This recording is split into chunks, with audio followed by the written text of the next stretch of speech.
Louvado seja nosso Senhor Jesus Cristo. Queridos irmãos, queridas irmãs, em breves palavras, é o que tem nos pedido. É que quando eu falo breves palavras é porque eu vou falar muito, vocês sabem, né? Veja, o tempo do advento, ele tem um duplo movimento e às vezes nós nos esquecemos disso. Essas primeiras semanas do advento, nós meditamos não tanto o Natal do Senhor, mas a sua segunda vinda. Porque nós cremos que assim como o Senhor veio uma primeira vez e se encarnou no seio da Virgem Maria e se fez homem, e aí é toda a história da nossa salvação, tudo aquilo que Jesus viveu até a sua paixão e morte de cruz e a sua ressurreição, tudo aquilo que se inicia, claro, pela encarnação, pelo Natal, nós também cremos que Ele voltará uma outra vez. E nós cremos que Ele voltará não mais como uma criança, não mais nascendo, mas porque Ele já é humano, né? Ele já nasceu, Ele já é 100%. Jesus, Ele sempre existiu, né? O Verbo de Deus existe desde o princípio. Ele é 100% Deus desde o princípio, mas Ele também se encarnou. E no céu Ele elevou a humanidade. Então, Jesus ele continua 100% homem, não há divisão, não há separação. Por isso que a Virgem Maria é mãe de Deus, porque Jesus é Deus, não há separação das duas naturezas de Cristo. E Ele voltará para julgar o seu povo, Ele voltará para levar os que são seus, Ele voltará para estabelecer o reino definitivo. Então nós nos preparamos para essa segunda vinda. O Papa até disse numa homilia agora que a frase Maranata, né, que é vem Senhor, ou para nós vem Senhor Jesus, deve ser uma palavra que ecoa dos nossos lábios com mais intensidade. Assim como nós dizemos aleluia, nós deveríamos dizer também Maranata. E nós quase não usamos esse termo, né? Um termo que está na liturgia, mas é um termo que não é muito comum nas nossas celebrações. Mas nós devemos viver, inclusive, e a nossa vida deveria ser uma oferta agradável a Deus, inclusive para adiantar a vinda do Senhor. A vinda do Senhor Jesus não é para nós um momento de medo, de pânico, não, muito pelo contrário. A volta do Senhor Jesus tem que ser o motivo do nosso coração. Desejar que o Senhor Jesus volte não deve ser para nós algo ruim ou algo que nos deixa temerosos. Muito pelo contrário, deve ser algo que alegra o nosso coração. Nós deveríamos cada noite dormir e dizer: o Senhor não veio hoje, mas amanhã Ele virá. Até para que nós vivamos em santidade, não pelo medo do inferno, pelo medo da condenação, mas pelo amor que nós temos a Ele. Porque se nós amamos alguma pessoa, nós queremos essa pessoa perto de nós. Então nós desejamos, ou deveríamos desejar, que o Senhor voltasse, que o Senhor viesse. Claro que quando Ele vier, aquilo que é imperfeito desaparecerá. E aí você pode dizer: mas eu sou imperfeito. Eu também sou, claro. Mas o que desaparecerá não é você, mas é a tua imperfeição, aquilo que é imperfeito em você. O Senhor não vem para nos condenar, Ele vem para nos salvar. Deus é o Deus da vida e Ele vem trazer a salvação. E se o Senhor não veio ainda, é porque Ele tem paciência conosco. Veja, o que desaparecerá é o imperfeito. Então o Senhor vai nos tornar perfeitos. Mas é necessário, meus irmãos, minhas irmãs, que ainda que nós não sejamos perfeitos, que ainda que nós não sejamos santos, que nós estejamos pelo menos no caminho da santidade, pelo menos aberto à santidade, pelo menos aberto à graça de Deus. E a verdade é que nós não estamos. E a verdade é que a igreja talvez não esteja.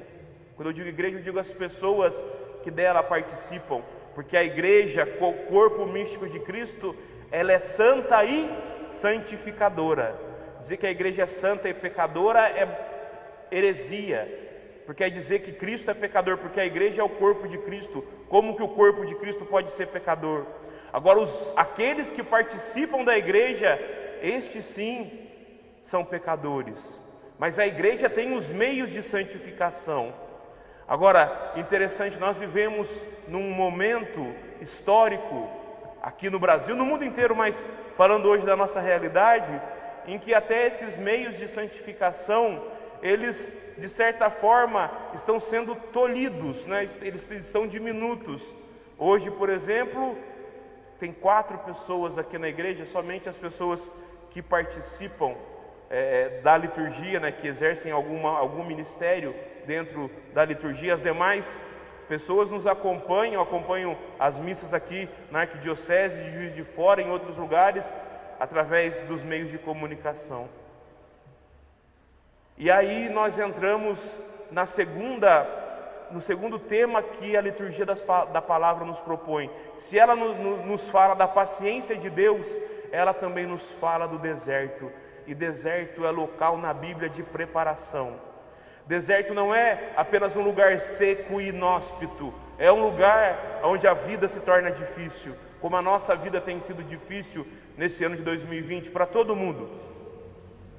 Mas é também um local de preparação. O povo de Deus ficou 40 anos no deserto antes de entrar na terra prometida, se preparando. Jesus, antes da sua vida pública, ele foi ao deserto para ser posto à prova, se preparando para a sua vida pública. Eu lembro, por exemplo, dos padres do deserto. Quem são os padres do deserto? São padres do 2º, 3º século. Mas o termo padre não é sacerdote, mas o termo padre significa pai. Foram homens, algumas mulheres também, mas mais homens, que se refugiaram nos desertos, sobretudo ali no deserto do Egito, para viver a sua espiritualidade.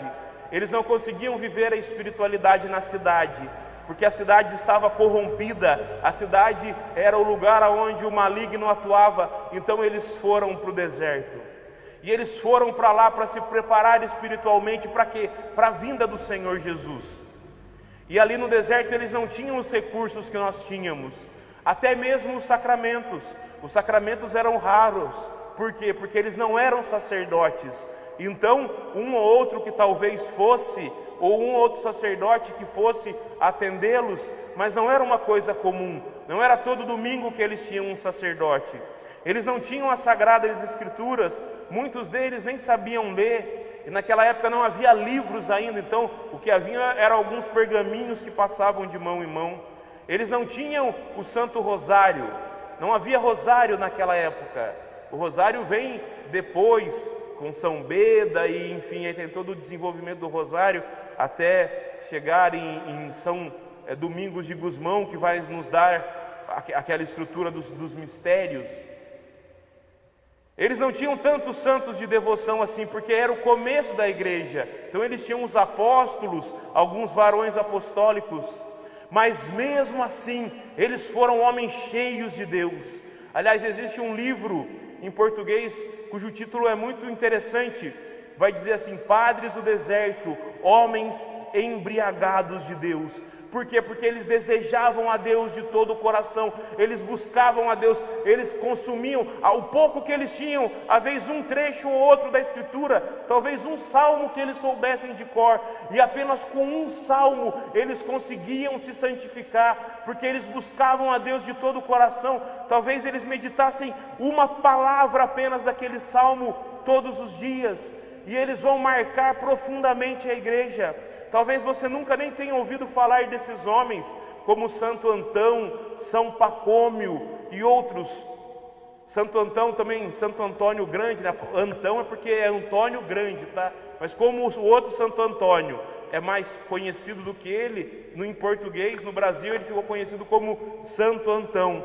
Grandes homens, inteiramente, e algumas madres também, mas inteiramente mergulhados no mistério de Deus, inteiramente entregues a Deus, com menos recursos do que nós temos. Então você, meu irmão, você, minha irmã, é claro, o ideal seria que todos pudéssemos participar da Santa Missa, que essa igreja pudesse estar lotada, que tudo isso passasse e a vida voltasse ao normal. Mas enquanto não volta, você vive um deserto, nós todos vivemos um deserto. Mas isso não significa que Deus está longe de nós e que nós não podemos nos santificar. Muito pelo contrário, é tempo de santificação, é tempo de santidade.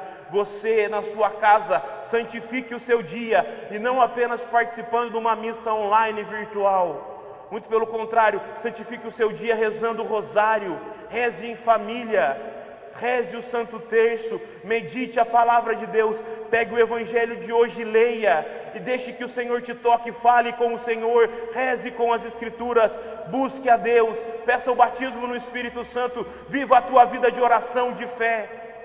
Não fique dando desculpas, não, eu me desviei, eu caí no pecado porque não tem mais a missa. Esses homens viviam sem a missa e eles não caíam.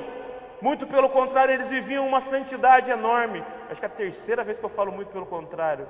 Eu devo ter encontrado alguém que fala isso, porque quando eu encontro alguém que tem um vício de linguagem, eu costumo reproduzir. Mas é tempo de santificação. Você na sua casa, padre, mas eu não posso receber a Eucaristia. Claro, a Eucaristia é o ápice da nossa fé. Jesus sacramentado é o nosso Deus Todo-Poderoso, o nosso Deus amado. Mas veja, o Senhor vai até você. Você foi batizado, você recebeu o Espírito Santo. Portanto, Deus está com você. Não há desculpa para que nós não cresçamos em santidade. Esqueci o nome daquele padre que foi preso, ficou anos lá na ditadura, escreveu 5 pães e 2 peixes, eu lembrei dele agora, Vantuan, era bispo, Monsenhor Vantuan, ficou preso, não tinha acesso também às coisas sagradas. Claro, como ele era padre, ele recebia um pedacinho de pão, e ele recebia um pouco de vinho que permitiam que entrasse, porque falavam que era remédio para alguma coisa para ele. Então ele colocava um pouquinho de pão numa mão, um pouquinho de vinho na outra mão, e ali ele celebrava. Claro que ele não lembrava todo o rito, claro que ele não lembrava toda a escritura, mas aquilo que ele lembrava, ele ia anotando. Ele fez um diário espiritual na prisão, e ele ficou décadas preso, décadas. E mesmo assim, hoje está em processo de beatificação, logo será um santo da igreja. E o Monsenhor Vantuan, Dom Vantuan, ele conseguiu ali viver uma espiritualidade profunda. Ele conseguiu, dizem que no começo ele apanhava, ele era castigado só por ser padre, só por ser bispo. Então ele perdoava, ele conseguia amar os seus carcereiros, aqueles que batiam nele. E com o tempo ele foi tocando o coração, a santidade dele foi mudando a vida daquelas pessoas. Veja, meus irmãos, nós passamos por um tempo difícil, mas talvez a dificuldade que nós passemos não seja nada, não é nada comparado ao que outros homens e mulheres de Deus já enfrentaram. E eles se santificaram. Nós não temos desculpa, nós temos que nos santificar. Padre, eu queria estar na missa. Sim, você queria, mas não pode, para de chorar. Viva a tua vida, viva a tua fé, se embriague de Deus como os padres do deserto, busque a Deus como servo de Deus. Vantuan, Monsenhor Vantuan, busque ao Senhor. É tempo de buscar, porque o Senhor, ele pode voltar hoje, sem missa, sem nada. O Senhor pode voltar, e Ele não vai perguntar se hoje você esteve na missa, mas Ele vai perguntar se você se santificou. Irmãos, busquemos a santidade, preparemos a vinda do Senhor. Maranatá, vem Senhor Jesus, e leve a tua igreja dessa tribulação para Jerusalém celeste. Glória ao Pai, ao Filho e ao Espírito Santo. No momento de silêncio, busquemos a Deus como os padres do deserto. no silêncio e na meditação.